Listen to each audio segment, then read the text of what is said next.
impact on sales.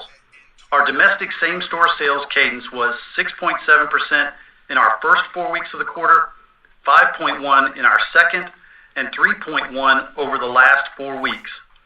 The variation being driven by our domestic DIY business, with cooler, wetter weather and the Easter holiday shifting into our last 4 weeks versus last year, falling in the middle 4-week segment. Our commercial comp, on the other hand, was more consistent over the 12 weeks of the quarter. This consistency was very encouraging as we build towards future commercial sales growth. Overall, we are encouraged to see the sales acceleration from this past quarter. Now let me make a few comments on our U.S. DIY business. While the macro environment and the uncertainty around tariffs have forced customers to be cautious with their spending, the consistency of our failure and maintenance businesses continued this past quarter. We saw an improving trend in our maintenance and failure categories on a year-over-year basis.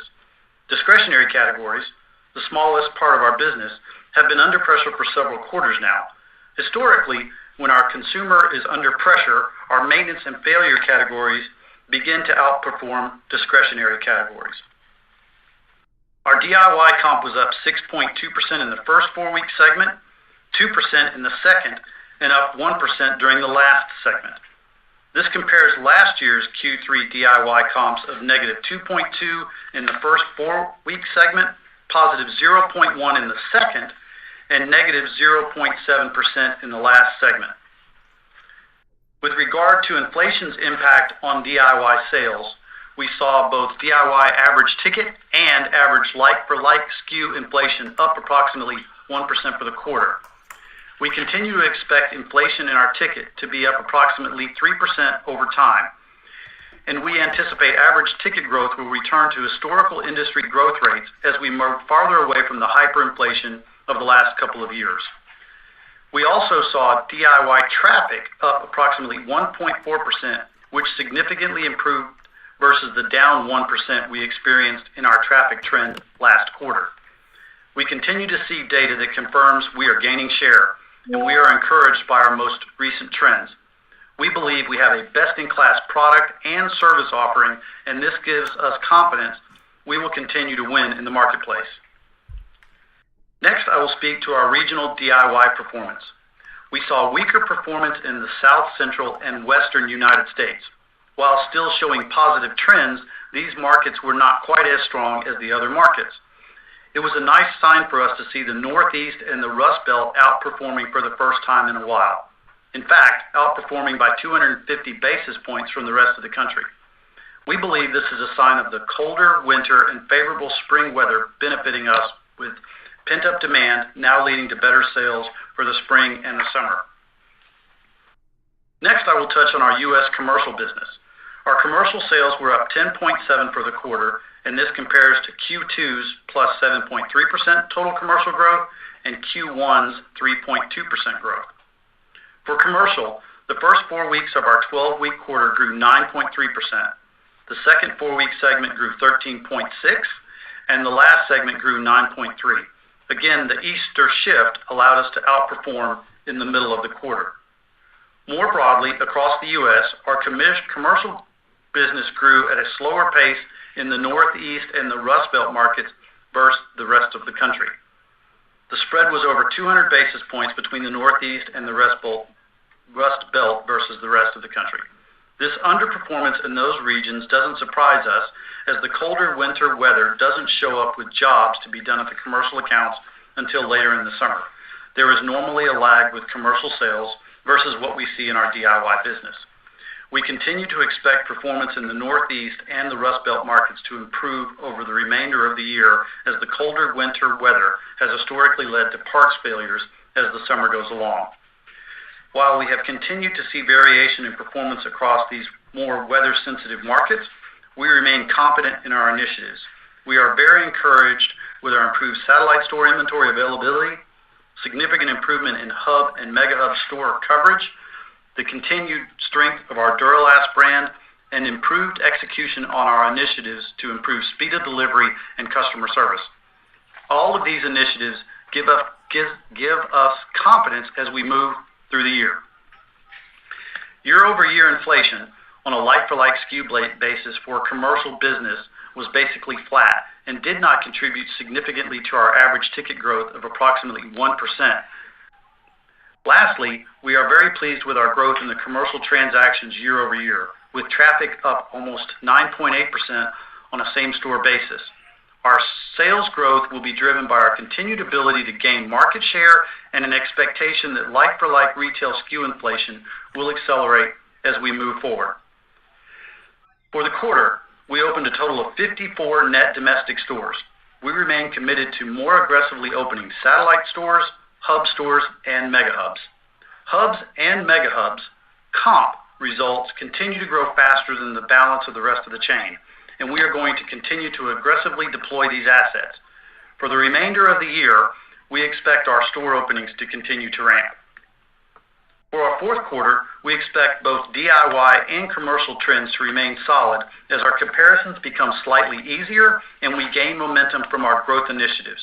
We will, as always, be transparent about what we are seeing and provide color on our markets and outlook as we see trends emerge. Now let me take a moment to discuss our international business. In Mexico and Brazil, we opened a total of 30 new stores in the quarter and now have 979 international stores. As you can see from our press release, our same stores grew at 8.1% on a constant currency basis. We remain confident in our growth opportunities in these markets. Today, we have 13% of our total store base outside of the U.S. and expect this number to grow as we accelerate our international store openings. With 58 international stores opened year to date, we continue to expect to open around 100 international stores this fiscal year. In summary, we have continued to invest to drive traffic and sales growth. While there will always be tailwinds and headwinds in any quarter's results, what has been consistent is our focus on driving sustainable long-term results.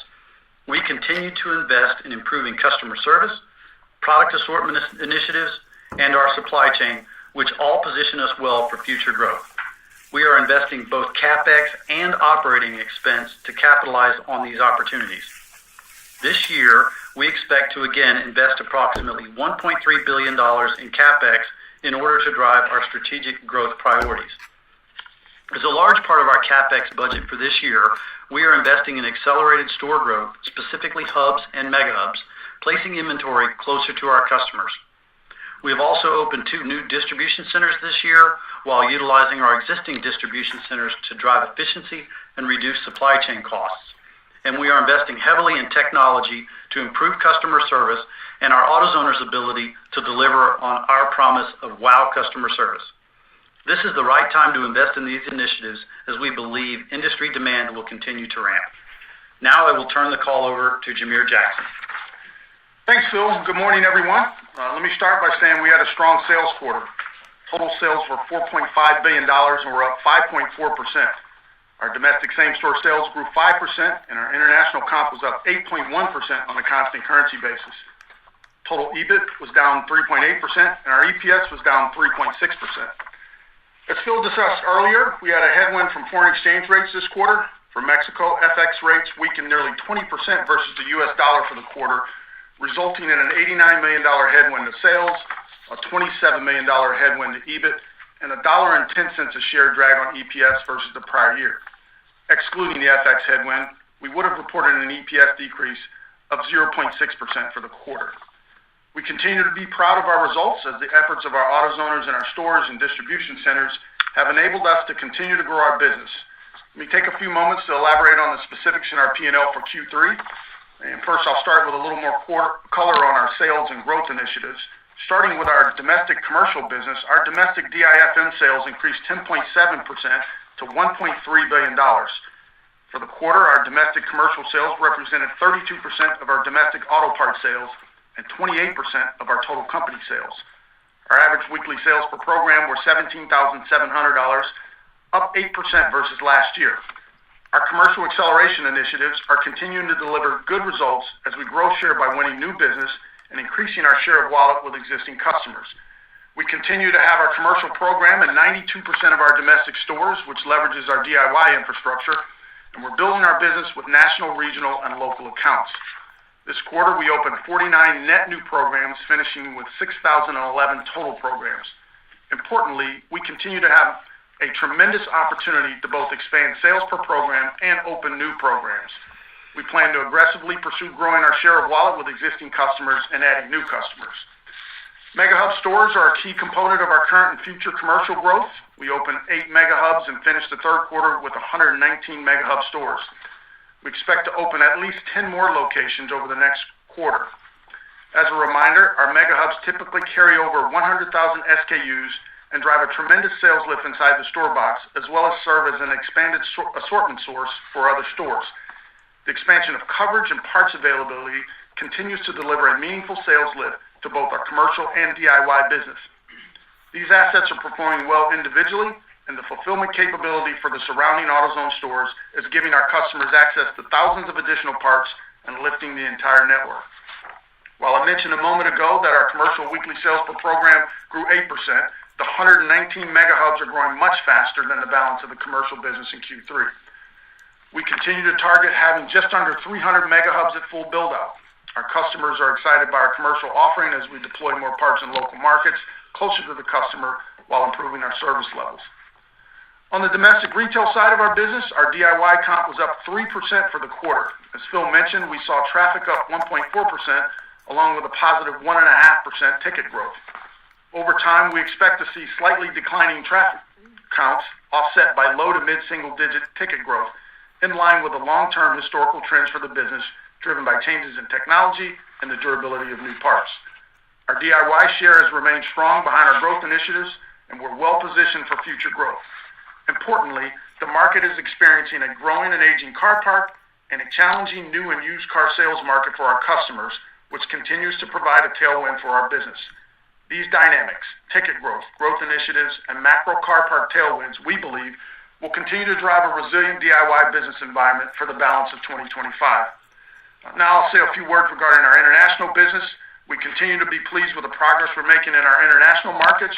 During the quarter, we opened 25 new stores in Mexico to finish with 838 stores, and 5 new stores in Brazil, ending with 141. Our same-store sales grew 8.1% on a constant currency basis and negative 9.2% on an unadjusted basis.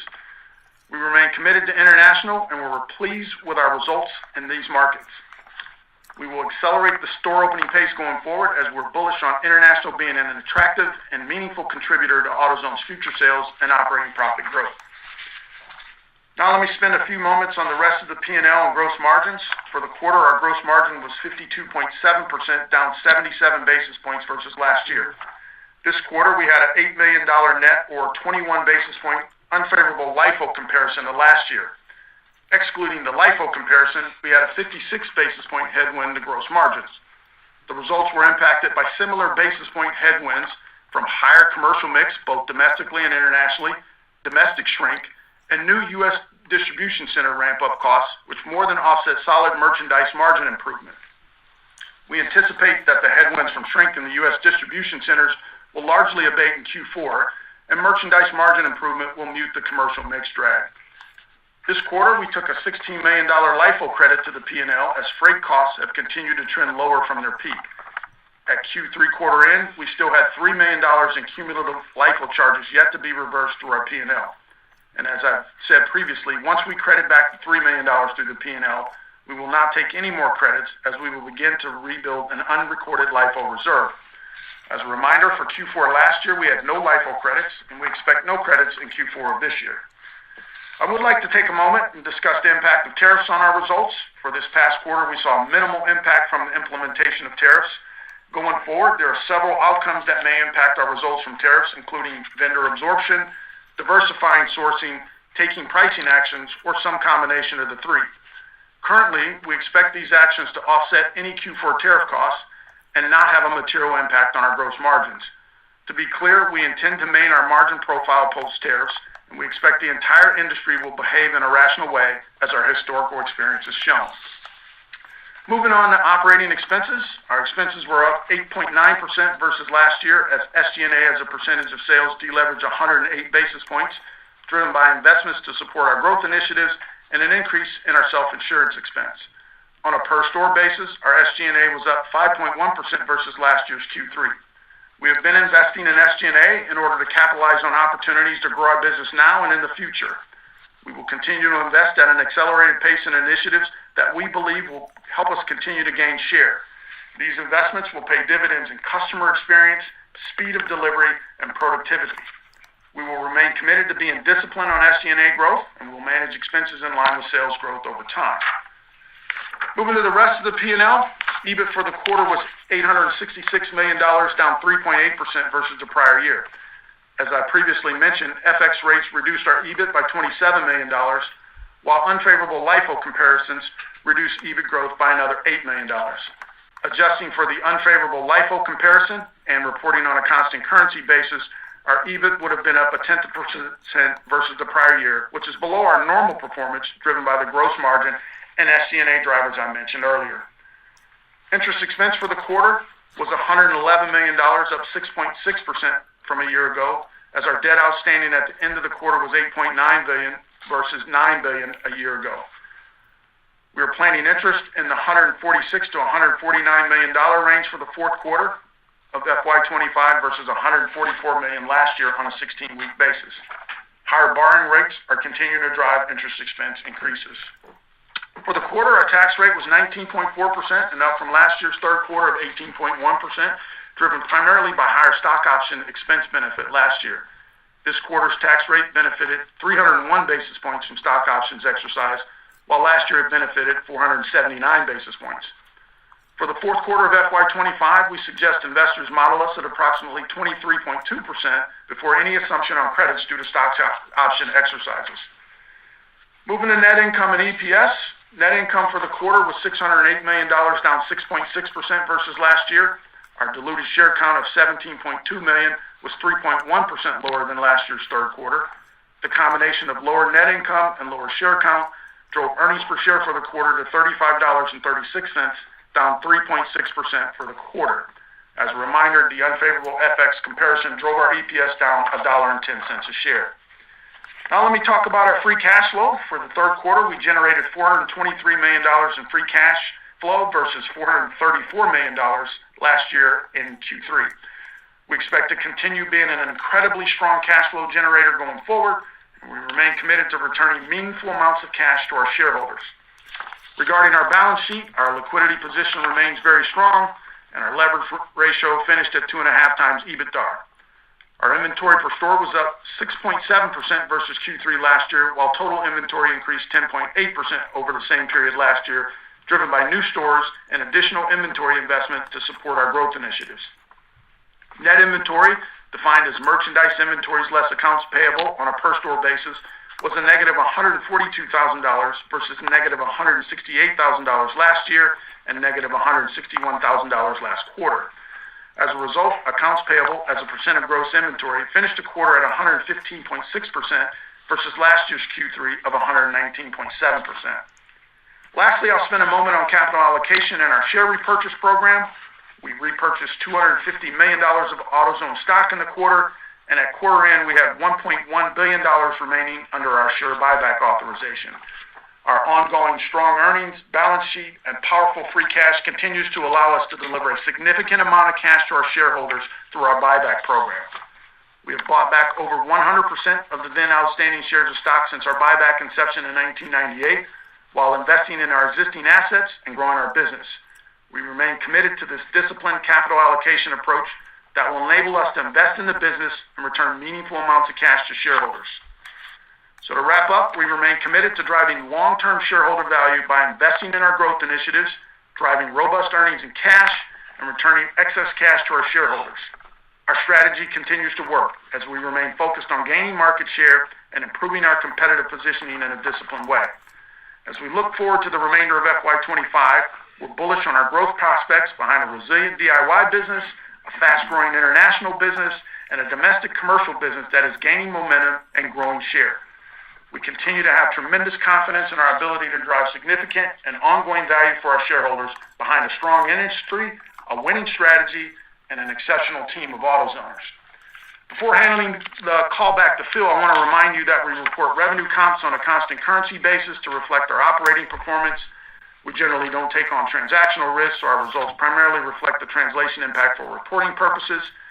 As mentioned earlier in the quarter, foreign currency resulted in a headwind on revenue and EPS. If yesterday's spot rates held for Q4, then we expect an approximate $50 million drag on revenue, a $20 million drag on EBIT, and an approximate 80 cents a share drag on EPS. And now I'll turn the call back to Phil. Thank you, Jameer. We are on track for the remainder of FY25 to accomplish our goals. We are committed to continually focus on improving our execution and driving wow customer service. We feel we are well positioned to grow sales across our domestic and our international store bases with both our retail and our commercial customers. We expect to manage our gross margins effectively, and our operating expense is appropriate for future growth. We continue to put our capital to work where it will have the biggest impact on our sales. Our stores, specifically our hubs and mega hubs, our distribution centers, and investing in technology to build a superior customer experience where we are able to say yes to our customers' needs. The top focus areas for this last quarter of fiscal 25 remain growing share in our domestic commercial business and continuing our momentum in our international markets. We are excited to get started on our fourth quarter. We understand we cannot take things for granted. We must remain laser focused on customer service, execution, and gaining share in every market in which we operate. Fiscal 2025's top operating priorities are based on improving execution and wow customer service. We will continue to invest in the following strategic projects: accelerating our domestic and our international store growth, re-accelerating our new hub and mega hub openings. These stores do take time, but we are incredibly excited about their continued performance. And most importantly, remain diligent driving our domestic commercial sales growth, which we are doing in a meaningful way. We are excited about what we can accomplish, and our AutoZoners are committed to delivering on our commitments for FY25. We believe AutoZone's best days are ahead of us. Now we would like to open up the call for questions. Certainly. At this time, we will be conducting a question-and-answer session. If you would like to ask a question, please press star 1 on your telephone keypad. A confirmation tone will indicate your line is in the question queue. You may press star 2 if you would like to remove your question from the queue. For participants using speaker equipment, it may be necessary to pick up your handset before pressing the star keys. One moment, please, while we poll for questions.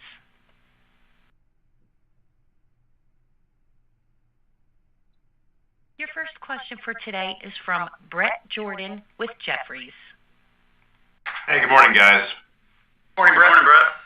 Could you just give us a quick refresher as it relates to the tariffs, source of origin for your primary import countries, and how much is direct import versus, via a third-party supplier? And then a quick follow-up to that. Yeah, sure. The biggest net importer where most of our product comes from is China. I will say that we've taken that number down pretty significantly over the last couple of years, specifically since the first round of tariffs back in 2016. But we get product out of many Far East countries.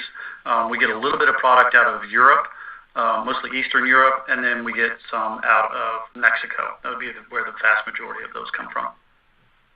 Okay, and I guess as far as direct import versus buying from a doorman or somebody who might be making the initial Chinese import. Yeah, we obviously have, we do a lot of that we take product from domestic suppliers, both FOB or direct import, and we buy domestically. We've never really said exactly what our mix is, but, the question, I think your real question is how do we think we're going to manage tariffs? And we feel like we have our arms around it, even though it's changing every day. It's not nearly as impactful as it appeared it was going to be several months ago. And, as Jameer mentioned a minute ago, there's lots of strategies to try to mitigate the cost of tariffs through vendor negotiations, diversification of country of origin, diversification of suppliers, pricing actions, and a combination of all of those. I guess follow-up, you talked about the 1% inflation sort of trending towards a 3%. Is that 3% assuming pricing pass-through, or would tariff be incremental to that expectation of a higher, low single-digit inflation rate? Yeah, I think if you think about what's happened with our average ticket over the last, 12 to 18 months, it's been relatively flat, coming off of several years of what I would consider hyperinflation. If tariff costs ultimately do materialize, I would think we would probably get back closer to that 3% average ticket growth. And that would be more of a long-term average ticket growth based on technology enhancements and, frankly, quality of parts. Great. Thank you. Appreciate it.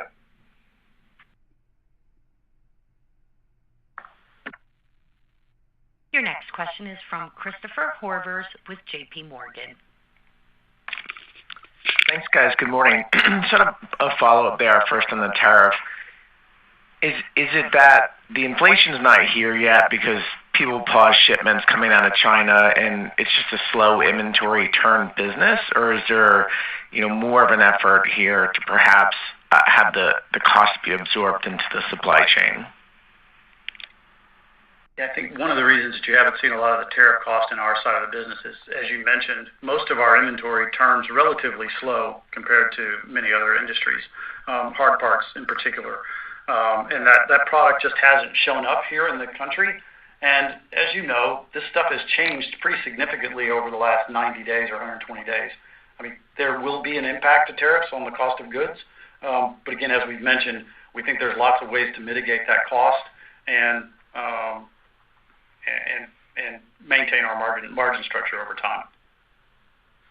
Understood. And then, on the margin front, Jamere, can you talk about the persistence of some of these costs, like the shrink and the self-insurance costs? Like, how do you think about what gross margins look like as we move forward, and then similarly on the SG&A per store side? And sorry, one additional one, which is, can you break out the monthlies X the Easter shift and adjust for that so we have a clearer view of the cadence over the quarter?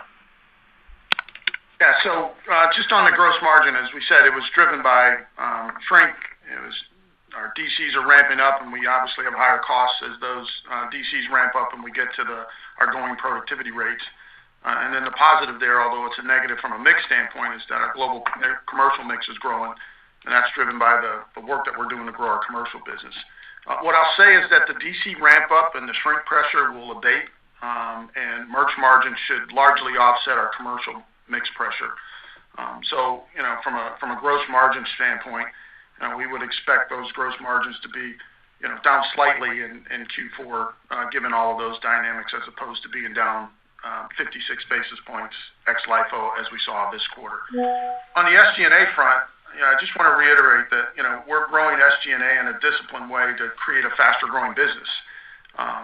We deleveraged this past quarter. About half of that deleverage was driven by self-insurance. As our commercial business grows, we put more delivery vehicles on the road to support that commercial growth. Obviously, you're going to have more incidents. And then we also settled some outstanding claims that were longer in nature, where we saw a spike in incidents and severity, primarily in the 21 to 22 kind of time frame. But what I'll say about SG&A is that we're continuing to invest in a disciplined way on all the things that are going to drive growth for us. And those things are paying off in a higher top line. And as you've seen our business in the past, to the extent that the top line doesn't show up, we obviously know how to go to the middle of the P&L to drive the margins that we need to make sure that we're driving the earnings that we have. So I feel good about where we are. I think, the execution's great. We're being intentional about the investments that we're making. And I feel great about the growth prospects that we see in the future behind all of those investments that we've made this far. Great. And then can you give us the 4-week cadence ex the Easter shift so we can understand that better? Yeah, we typically don't break that out. What I'll say to you is that, if we think about our business in total, from a commercial standpoint, you heard Phil kind of walk through the quarter. Commercial was pretty steady growth across each of the 4-week segments, with a little bit of a pop in the middle because of the Easter shift. And then on the DIY side of the business, more so than the Easter shift, the story really is about the share that we're regaining there. And while we did see a little bit of an Easter shift in the middle of the quarter, what we're encouraged by is the opportunity to win share and the execution that we're seeing by our folks in the stores. Great. Thanks so much.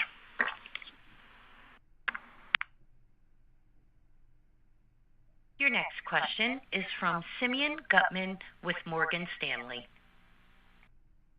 Hi, this is Lauren on for Simeon. Thanks for taking our question. Our first one is on the 5% domestic comp, which is the strongest we've seen over the past 2 years, so well done on that. Could you just comment on what kind of comp lift you're seeing from maybe your own initiatives and market share gains versus the underlying market demand? Yeah, thank you for the question. I think we're seeing share gains across the board, all across the country in both DIY and commercial. And I would say, there's obviously some macro that's going on, but we feel like the vast majority of our growth is coming from the initiatives we have in place. Improved execution, driving hub and mega hubs into our markets, continually improving our assortments, both in the U.S. and in our international markets. And we think those are helping us improve on all elements of our operations and causing us to gain share, both on the DIY side and faster share on the commercial side.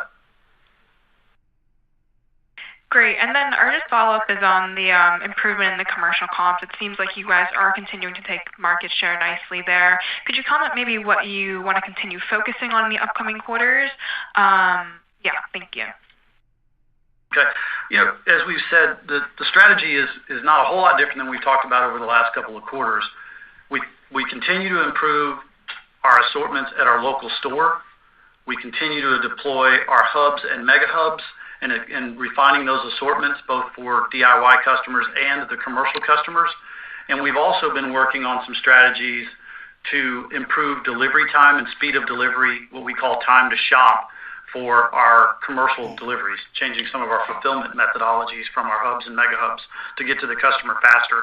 We think all of those are creating a better customer experience and causing us to grow both new customers and share of wallet with those commercial customers. Great, thank you.